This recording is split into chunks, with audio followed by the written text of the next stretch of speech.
I want to talk about browser agents in 2026. If anyone has ever asked an agent to go to the web and maybe book a flight for them, they know a handful of things happen. One, the amount of tokens it uses is insane. It burns a ton of cash. Those types of requests take absolutely forever.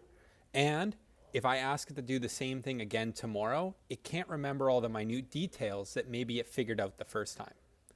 That's where we come in with Almanac, a shared memory for browser agents. Replay proven flows instead of relearning every site. We are a drop-in MCP that will save companies millions of dollars nearly instantly. So that's a big statement. So how does this actually work?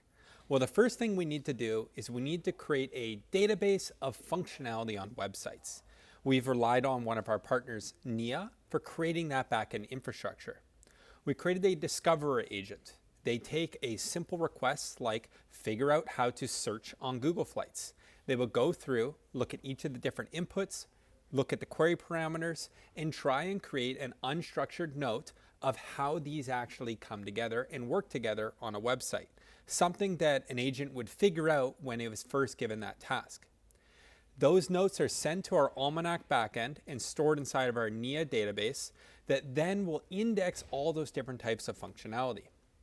After that, we will have a cursor agent, or anybody's agent can come in and request different types of actions they want to take on websites. For example, I want to be able to find a flight on Google Flights. The Almanac MCP will query Nia for us and return us what we call a cheat sheet. Basically, it's a streamlined markdown and JSON object of the different details on the site. So it's not really necessary to maybe load in the DOM, which we'll touch upon later. So now that cursor agent or other agent can now use its Chrome MCP with targeted clicks and a streamlined understanding of how the GUI and user interface works on the site to navigate these sites a lot faster at lower token usage. So before I show the demo, I want to explain what we're going to see.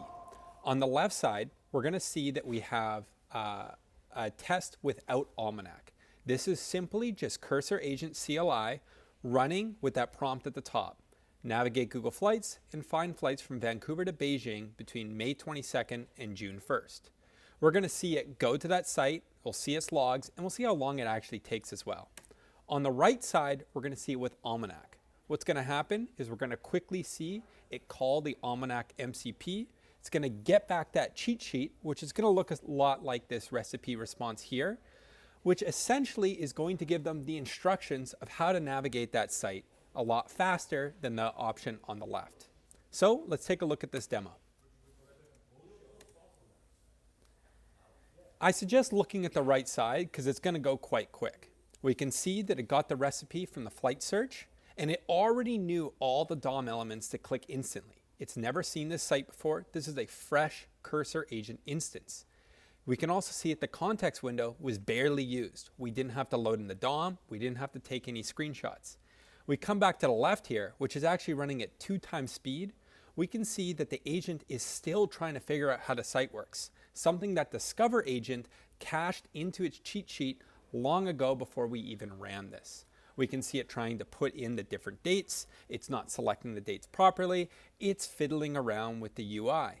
Now, eventually it will figure it out here, but we can see how much longer it took, the amount of tokens it took, and also that the context window is so much lower. There. It finally found the exact same page that our Almanac MCP found in nearly 1/5 the amount of time. So how are we actually going to be able to scale and create this many notes in order to create the cheat sheets? We're going to rely on 2 partners, Closely and Greptile. Closely is a marketplace that's going to allow us to hire different agents to go and index all the different sites and submit their notes to us. However, they could submit anything malicious. So we have Greptile actually verify the different inputs coming in from each of the different agents on Closely. If they pass that test done by Greptile, then we have a USDC basically bounty on the site that they can then submit a receipt to and receive back a bit of the funds. We create an individual post for each piece of functionality on each site that we want. And eventually, over time, we can start caching the major websites. And we can start reducing the amount of tokens necessary to even navigate the web.